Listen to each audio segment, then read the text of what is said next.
मैं डॉक्टर पूरन सिंह अपनी एक लघु कथा आप सबके समक्ष प्रस्तुत करता हूँ। लघु कथा का शीर्षक है सुराही। फूलपुर का मवेशियों का मेला पूरे क्षेत्र में प्रसिद्ध है। गाय भैंस से लेकर ऊंट तक खरीद फरोख्त होती है। मेले में खेतिहार किसान से लेकर जमींदार तक आते हैं। अब जब सभी लोग इसमें आते हैं तो उनके मनोरंजन का भी ध्यान रखा जाता है। इस बार मुन्नी बेड़न की नौटंकी आई है। पूरे क्षेत्र में हंगामा हो गया है। कुछ लोग सिर्फ उसकी नौटंकी देखने ही मेले में आते हैं। मुन्नी में बला की सुंदरता है तो गजब की अदा भी है। नाचने से लेकर कोई किरदार हो तो वह जान डाल देती है। पंडित रघुनंदन उसकी अदाओं के दीवाने हैं। वे जब नौटंकी देखने जाते हैं तो बहुत से लोग उनकी छत्र छाया में उनके साथ भी रहते हैं।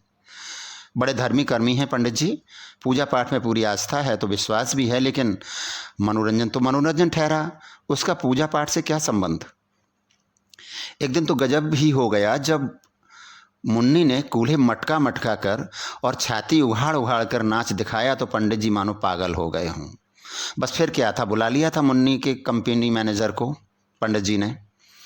केदार, मुन्नी मुझे अच्छी लगती है, दिल आ गया है मेरा उस पर, बस एक बार के लिए मुझे उससे मिला दो।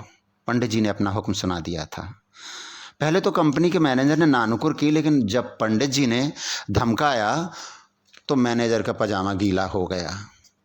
मुन्नी रात में नौटंकी में काम करती और दिन में आराम करती थी, लेकिन जब से पंडित जी का दिल उस पर आया है वह दिन में सो नहीं पाती। उस दिन पंडित जी उसके साथ रति क्रिया में डूबे हुए थे, बहुत खुश थे।